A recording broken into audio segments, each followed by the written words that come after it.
എൻ്റെ പേര് ശാലിനി ഡൊമിനിക്, ഗോവയിൽ നിന്നും വരുന്നു. ഞാൻ ഉടമ്പടി എടുത്തത് 2023 ഡിസംബർ 7-ാം തീയതിയാണ്. ഉടമ്പടി എടുക്കുവാൻ ഇവിടെ ഉണ്ടായ കാരണം, ഇവിടെ വരുന്നതിനുള്ള കാരണം, ഞാൻ പ്രത്യേകമായി ഞങ്ങളുടെ കുടുംബത്തിൽ വളരെ അസ്വാഭാവികമായിട്ട് ഒരു കോർട്ട് കേസ് ഉണ്ടായി. ഞങ്ങളാരും പ്രതീക്ഷിക്കാത്ത ഒരു കേസായിരുന്നു അത്. ഞങ്ങൾക്കെല്ലാവർക്കും വളരെയധികം വിഷമവും വേദനയും ഉണ്ടാക്കി. അപ്പോൾ പലപ്പോഴും മാതാവിൻ്റെ ഇടവകപ്പള്ളിയിലാണ് ഞാൻ വളർന്നത്. അപ്പം പലരും ഈ കൃപാസന പത്രവും മറ്റു കാര്യങ്ങളെക്കുറിച്ചും പറയുമ്പോൾ ഞാനും ചിന്തിച്ചിട്ടുണ്ട്, ഇവിടെ മാതാവുള്ളപ്പോൾ എന്തിനാണ് അങ്ങോട്ട് പോകുന്നത്? ആ പത്രം ഒരിക്കലും ഞാൻ എൻ്റെ കൈകൊണ്ട് ഞാൻ തൊട്ടിട്ടില്ല. ഞാനത് കിട്ടിക്കഴിഞ്ഞാൽ അലമാരയുടെ ഉള്ളിലോ മറ്റ് പത്രം വെക്കുന്ന കൂട്ടത്തിലോ കൊണ്ട് വെക്കുകയുള്ളൂ.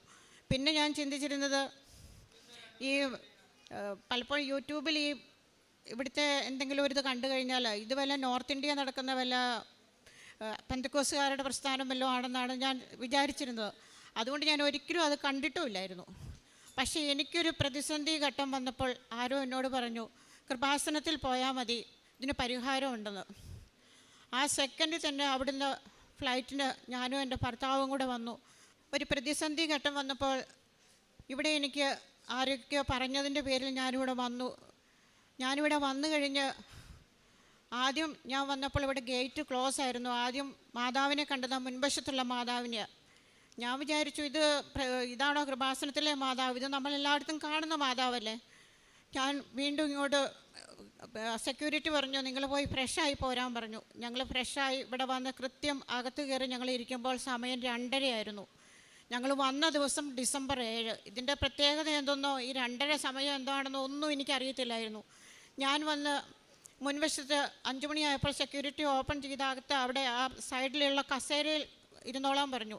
അവിടെ ഇരുന്നപ്പോൾ ഇവിടെ ഈ മാതാവിൻ്റെ തിരുസ്വരൂപം ഉണ്ടെങ്കിൽ എനിക്കറിയത്തില്ലായിരുന്നു ഇതാണ് കൃപാസനത്തിലെ മാതാവെന്ന്. ഞാൻ നിത്യാരാധന ചാപ്പലിലേക്ക് നോക്കി അവിടെ കുറേ നേരം ഇരുന്നു. എൻ്റെ കൂടെ കുറച്ച് പേര് കൊന്ത ചെല്ലുന്നുണ്ടായിരുന്നു. അവരുടെ കൂടെ ഞാനും കൊന്ത ചെല്ലി. ഉടമ്പടി എടുക്കാൻ പോയപ്പോഴും മറ്റും മനസ്സിൻ്റെ ഭാരം മൂലം എന്താണെന്നോ ഒന്നും അറിയത്തില്ലായിരുന്നു. ഉടമ്പടി എടുത്തു കഴിഞ്ഞ് ദിവസങ്ങളോളം ഉറങ്ങാതിരുന്നതിൻ്റെ ഉറക്കക്ഷീണവും മറ്റും കാരണം ഉച്ചയായപ്പോൾ തന്നെ ഒരു വിധത്തിൽ ഇവിടുന്ന് മടുത്തെന്ന് പറയാം, അത് ഇവിടുന്ന് പോയി. ഞങ്ങൾക്ക് ഈ ഉടമ്പടി വസ്തുക്കൾ എങ്ങനെ ഉപയോഗിക്കണമെന്നോ കൃപാസനോ എന്താണെന്നോ ഒന്നും അറിയത്തില്ലാത്തതിനാൽ വീണ്ടും ഞങ്ങൾ അവിടെ ചെന്ന് യൂട്യൂബിൽ സെർച്ച് ചെയ്തു, പലതും കണ്ടു. പ്രത്യക്ഷീകരണ പ്രാർത്ഥനയൊക്കെ ആദ്യം ചെല്ലുമ്പോൾ ഒന്നും മനസ്സിലാകുന്നില്ലായിരുന്നു. പിന്നീട് അത് പതുക്കെ മനസ്സിലായി തുടങ്ങി. അച്ഛൻ്റെ ഉടമ്പടി വസ്തുക്കളും തൈലവും എല്ലാം ഞങ്ങൾ യൂസ് ചെയ്യാൻ തുടങ്ങി. അതുപോലെ ഉടമ്പടി ധ്യാനം അറ്റൻഡ് ചെയ്തു. 10-25 ദിവസങ്ങളോളം ഞങ്ങൾ 45 കിലോമീറ്റർ ദൂരമുള്ള നിത്യാരാധന ചാപ്പലിൽ പോയിരുന്ന് പ്രാർത്ഥിക്കുമായിരുന്നു മണിക്കൂറുകളോളം. ഞങ്ങൾക്ക് ഭയങ്കര വിഷമത്തിലൂടെ ഞങ്ങൾ കടന്നുപോയൊരവസ്ഥയായിരുന്നു. അതിൻ്റെ കൂടെ ഈ കോർട്ട് കേസ് ഞങ്ങളെ സംബന്ധിച്ച് വളരെയധികം വിഷമിപ്പിക്കുന്ന ഒന്നായിരുന്നു. അപ്പോൾ ഞങ്ങൾ ഉടമ്പടി ഉപ്പ് ഞങ്ങൾ ഈ കോർട്ടിൽ പോകുമ്പോൾ ഞങ്ങൾ അവിടെ ഉടമ്പടി ഉപ്പ് ഞങ്ങൾ കുറച്ച് കൊണ്ട് ഇടും. എനിവേ 2 സിറ്റിങ്ങിൽ ഞങ്ങളുടെ കേസ് തീർന്നു. 90 ദിവസത്തിനുള്ളിൽ മാസങ്ങളും വർഷങ്ങളും നീണ്ടു നിൽക്കേണ്ട ഒരു കേസ് അവിടെ സെറ്റിലായി. ഞങ്ങളെ സംബന്ധിച്ച് മാതാവിലുള്ള ഏറ്റവും വലിയൊരു വിശ്വാസത്തിലേക്കുള്ള കാൽച്ചോടായിരുന്നു അത്. അതിനുശേഷം പിന്നെ ഞങ്ങൾ ഒരിക്കലും പിന്നോട്ട് മാറിയില്ല. ഞങ്ങളുടെ കുടുംബത്തിൽ, എൻ്റെ ഭർത്താവ്, മകൻ, മരുമകൻ, അവരുടെ അമ്മ, ബാക്കി പിന്നെ ഞങ്ങൾ കേരളത്തിലുള്ള പലരെയും ഇവിടെ ഏകദേശം 10 പേരോളം ഞങ്ങളെ പറഞ്ഞു തന്നെ ഇവിടെ കൊണ്ടുവന്ന് ഞങ്ങൾ ഉടമ്പടി എടുപ്പിച്ചിട്ടുണ്ട്. അവരും ഉടമ്പടിയിൽ തന്നെ തുടരുന്നു. അതുപോലെ ഞങ്ങളുടെ പള്ളിയിലും ഞങ്ങളുടെ വികാരിയച്ഛനോടും മറ്റ് പള്ളിയിലുള്ള എല്ലാവരോടും അവിടെ ഒരുപാട് പേർക്ക് അറിയാം, എങ്കിലും ഞങ്ങൾ ഞങ്ങളുടെ അവസ്ഥ പറഞ്ഞു. ഇങ്ങനെ ഒരു സംഭവമൊക്കെ ഉണ്ടായിട്ടുണ്ട്, നിങ്ങൾക്ക് കൃപാസനത്തിൽ എല്ലാത്തിനും പരിഹാരം ഉണ്ട് എന്നുള്ളത്. രണ്ടാമതായിട്ട് എൻ്റെ സാക്ഷ്യം ഞാൻ പറയുന്നത്, എൻ്റെ ഭർത്താവ് 8 വർഷമായി വളരെയധികം നല്ല പൊസിഷനിലിരുന്ന ഒരു ജോലി ആയിരുന്നു. ആ ജോലി 8 വർഷമായി പെട്ടെന്നൊരു ദിവസം കമ്പനിയിൽ നിന്നും പോരേണ്ടി വന്നു. അതും ഒരു കമ്പനിയിൽ നിന്ന് ഒരു പൈസ പോലും കിട്ടാതെ പെട്ടെന്നുള്ള പോന്നപ്പോൾ ഞങ്ങൾ വളരെയധികം തകർന്നുപോയി. അന്നും ബൈബിളിലും ധ്യാനങ്ങളിലും പ്രാർത്ഥനയിലൊക്കെ ആയിട്ട് ഞങ്ങൾ ജീവിച്ചു പോരുമായിരുന്നെങ്കിലും അങ്ങനെ ഒരു സ്ഥിരമായ വരുമാനം ഞങ്ങൾക്കില്ലായിരുന്നു. കുറച്ചധികം കടങ്ങളും ഉണ്ടായിരുന്നു. ഇവിടെ വന്ന് ഉടമ്പടി എടുത്തതിന് ശേഷം അത് ഞാൻ ഉടമ്പടിയിൽ വെച്ചിരുന്നു. അങ്ങനെ എവിടെയെങ്കിലും ഒരു ബിസിനസ് പരമായി എന്തെങ്കിലും ലെറ്റർ അയക്കുകയോ എന്തെങ്കിലും കാര്യങ്ങൾ ചെയ്യുമ്പോൾ ഉടമ്പടി വസ്തുക്കൾ ഞങ്ങൾ ഉപയോഗിക്കാൻ തുടങ്ങി, വിശുദ്ധ തൈലവും ഉപ്പും എല്ലാം. ഇപ്പോൾ ഞങ്ങളുടെ കടങ്ങളെല്ലാം പരിപൂർണമായും വീടി ഞങ്ങൾക്ക് സ്ഥിരമായ ഒരു വരുമാനം എന്ന രീതിയിൽ ഞങ്ങൾക്ക് ജീവിക്കാനുള്ള വസ്തുവകകളുണ്ടായി. ഞങ്ങളുടെ മക്കളുടെ എല്ലാം കല്യാണം, അതിനോടകം പഠിപ്പും കല്യാണവും എല്ലാം കഴിഞ്ഞു. ഞങ്ങൾക്ക് മാതാവ് തന്ന അനുഗ്രഹത്തിന് 1000 നന്ദി.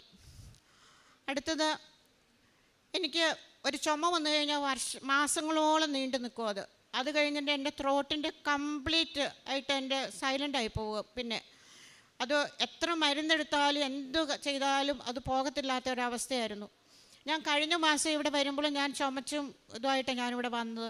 അപ്പോൾ ഞാൻ അവിടെ ഉള്ള ആ വിളക്കിൽ നിന്ന് എണ്ണയെടുത്ത് ഞാൻ നല്ലപോലെ എൻ്റെ തൊണ്ടയിൽ ഞാൻ വിശ്വാസപ്രമാണം ചൊല്ലി ഞാൻ തേച്ചു.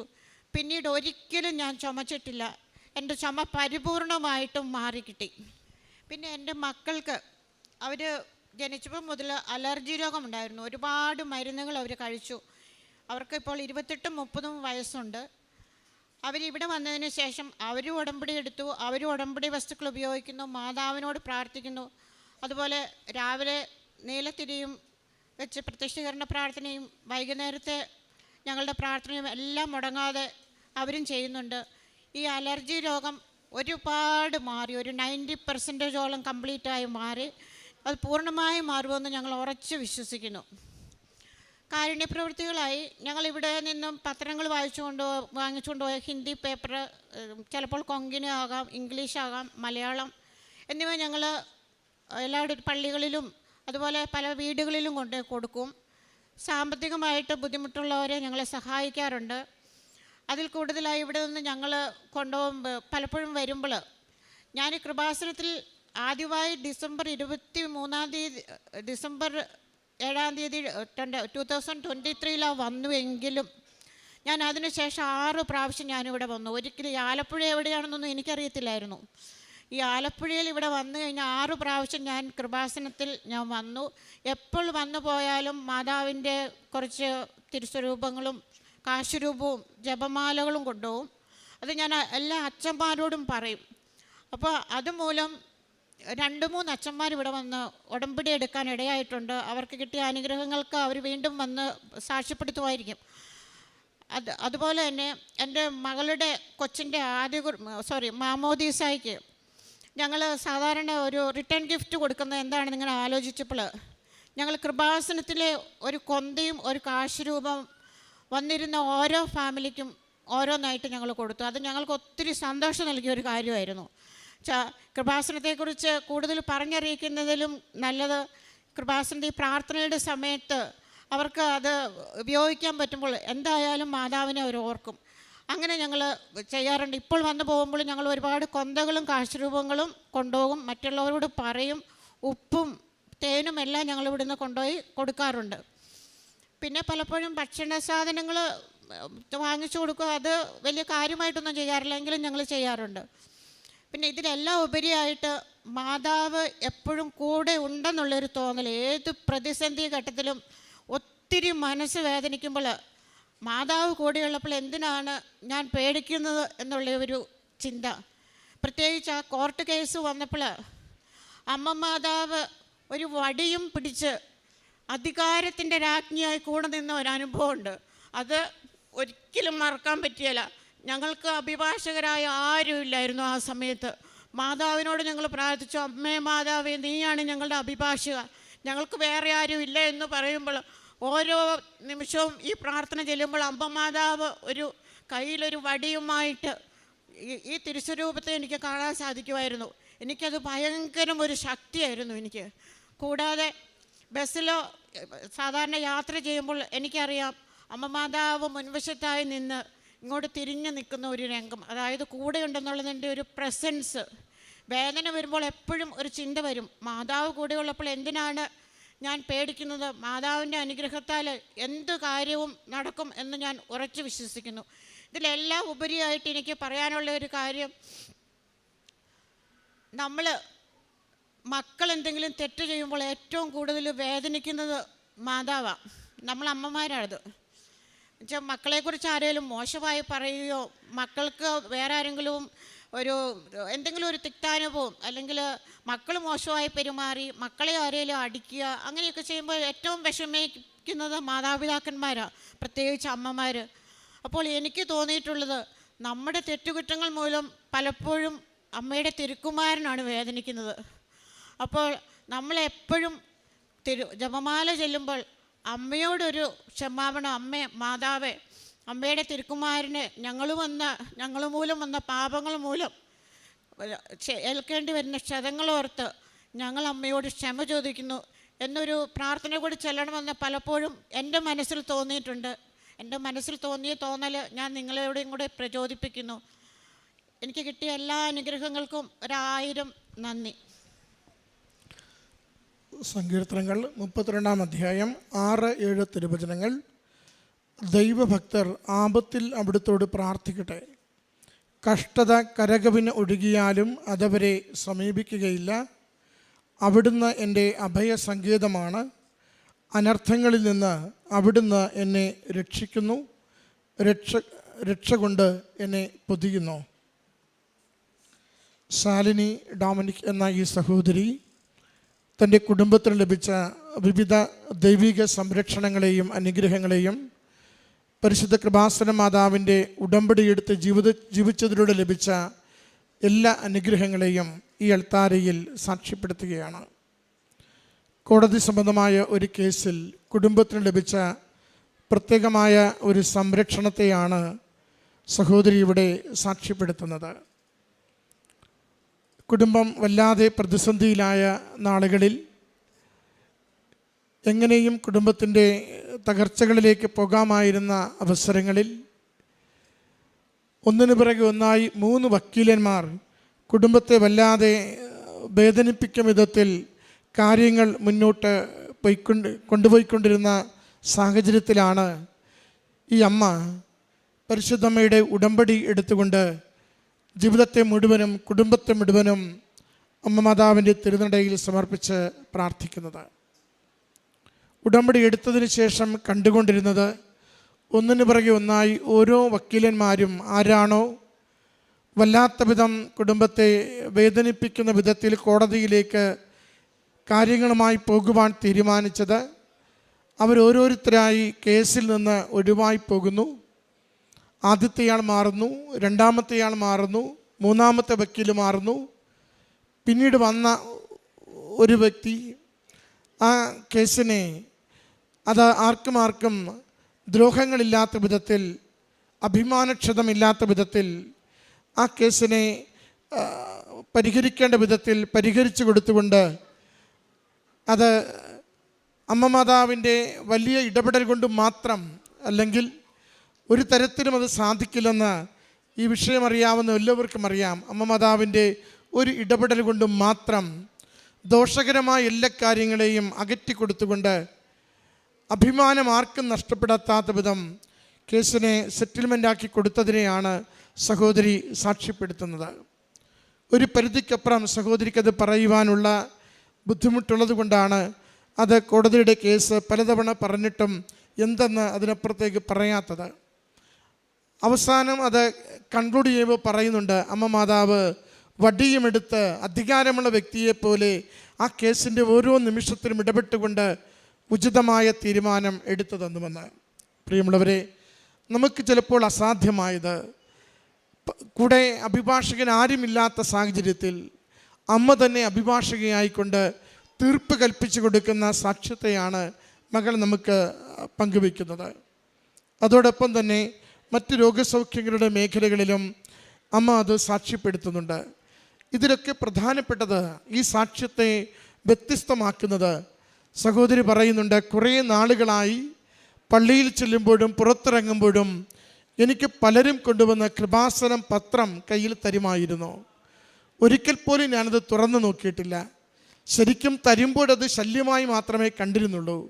ഞാനത് കൊണ്ടുപോയി വീട്ടിൽ മടക്കി വയ്ക്കുകയോ പത്രത്തിൻ്റെ ഒപ്പം വയ്ക്കുകയോ മാത്രമേ ഞാൻ ചെയ്തിട്ടുള്ളൂ. എന്നാൽ അമ്മ മാതാവിനെക്കുറിച്ച് അറിഞ്ഞു തുടങ്ങിയ നാൾ മുതൽ ഉടമ്പടിയെടുത്ത ദിവസം മുതൽ എന്താണ് ഈ പത്രത്തിലൂടെ ലോകത്തോട് പറയുന്ന സുവിശേഷമെന്ന് എനിക്ക് മനസ്സിലായി.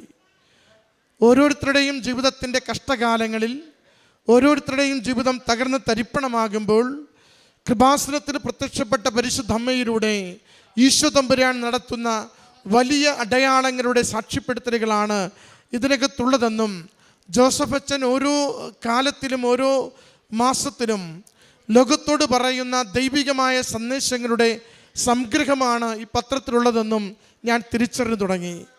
അത് വായിക്കുന്നതിന് വേണ്ടി, എത്ര വിഷമിച്ചും അതെല്ലാവർക്കും കൊടുക്കുന്നതിന് വേണ്ടി, ആരെങ്കിലുമൊക്കെ അത് തിരസ്കരിക്കുമ്പോൾ എന്താണിതെന്ന് പറഞ്ഞ് മനസ്സിലാക്കി വിശ്വാസ പ്രമാണം ചൊല്ലി അവരുടെ വിശ്വാസത്തെ ആഴപ്പെടുത്തി ഇത് പങ്കുവെക്കുന്നതിന് വേണ്ടി അതിലൂടെ 10-14 പേരെ ഗോവയിൽ നിന്ന് ഇത്ര ദൂരെ നിന്ന് ഈ ആലയത്തിലേക്ക് ഉടമ്പടി എടുക്കുവാൻ പ്രാപ്തരാക്കും വിധം സ്വാധീനിക്കുവാൻ സാധിച്ചുവെന്ന് സഹോദരി സാക്ഷ്യപ്പെടുത്തുകയാണ്.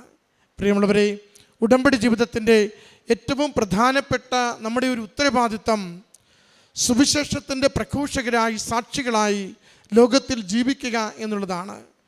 അമ്മ മാതാവിൻ്റെ പ്രത്യക്ഷീകരണത്തിൻ്റെ സാക്ഷികളാവുന്നു എന്നതിൻ്റെ അർത്ഥം ലോകത്തിൽ അറിയാത്തവർക്ക് സുവിശേഷം അറിയിച്ചു കൊടുക്കുക, അറിയുന്നവർക്ക് സുവിശേഷം ആഴപ്പെടുത്തി കൊടുക്കുക.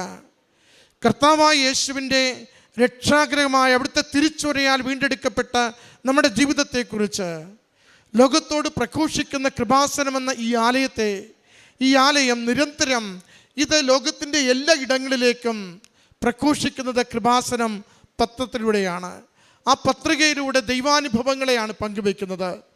അമ്മ മാതാവിൻ്റെ സംരക്ഷണയിൽ ലഭിച്ച വലിയ അനുഗ്രഹങ്ങളെ, കെട്ടുപാടുകളൊക്കെ മാറിപ്പോകുന്നതിനെ, കടബാധ്യതകൾ നീങ്ങിപ്പോകുന്നതിനെ, രോഗത്തിന് സൗഖ്യം കിട്ടുന്നതിനെ സാക്ഷ്യപ്പെടുത്തുമ്പോൾ അത് കേവലം അത്ഭുതങ്ങളുടെ വിവരണമല്ല, മറിച്ച് ദൈവനാമത്തെ മഹത്വപ്പെടുത്തുന്ന, ലോകത്തിനു മുൻപിൽ ദൈവം ഇന്ന് ഈ ആലയത്തിൽ പരിശുദ്ധ അമ്മയിലൂടെ അനേകർക്ക് ദൈവാനുഭവം പങ്കുവെക്കുന്നുവെന്ന് സാക്ഷ്യപ്പെടുത്തുന്നതാണ്. സഹോദരി പറയുന്ന ആദ്യവും അവസാനവും തമ്മിലുള്ള വ്യത്യാസം അതാണ്. ഞാൻ മടക്കി വെച്ചത് ഇന്ന് വിതർത്ത് കൊടുക്കുവാൻ വേണ്ടി നിരന്തരം ഉത്സാഹിക്കുന്നു. വീട്ടിലൊരു ചടങ്ങ് നടന്നപ്പോൾ പോലും വന്ന അതിഥികൾക്ക് തിരികെയുള്ള ഗിഫ്റ്റായി കൊടുത്തതും അമ്മ മാതാവിൻ്റെ കൊന്തയും കാശ്രൂപവുമാണ്.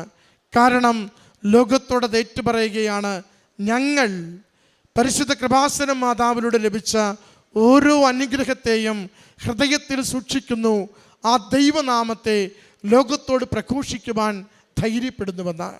ഈ കുടുംബത്തിന് ലഭിച്ച എല്ലാ അനുഗ്രഹങ്ങളെയും അമ്മ മാതാവിനും തിരുക്കുമാരനും നന്ദി പറഞ്ഞുകൊണ്ട് നമുക്ക് സമർപ്പിക്കാം. സുവിശേഷത്തിൻ്റെ സാക്ഷികളായി, യേശുവിനെ പ്രഘോഷിക്കുന്നവരായി നമ്മുടെ ജീവിതത്തിലൂടെ നിരന്തരം വളരുവാൻ നമ്മളെ സഹായിക്കണമേ എന്ന് പ്രാർത്ഥിച്ചുകൊണ്ട് കരഘോഷത്തോടുകൂടി ഈ സാക്ഷ്യം നമുക്ക് സമർപ്പിക്കാം. അത്യപൂർവ ദൈവാനുഭവങ്ങൾ ഇനി നിങ്ങൾക്കും സ്വന്തം. ഈ യൂട്യൂബ് ചാനൽ ഇതുവരെ സബ്സ്ക്രൈബ് ചെയ്തിട്ടില്ലെങ്കിൽ ഇപ്പോൾ തന്നെ സബ്സ്ക്രൈബ് ചെയ്യുക. ഈ വീഡിയോ ഇപ്പോൾ തന്നെ നിങ്ങളുടെ സുഹൃത്തുക്കൾക്ക് ഷെയർ ചെയ്തുകൊണ്ട് കർത്താവിൻ്റെ പ്രേക്ഷിതരാകുക.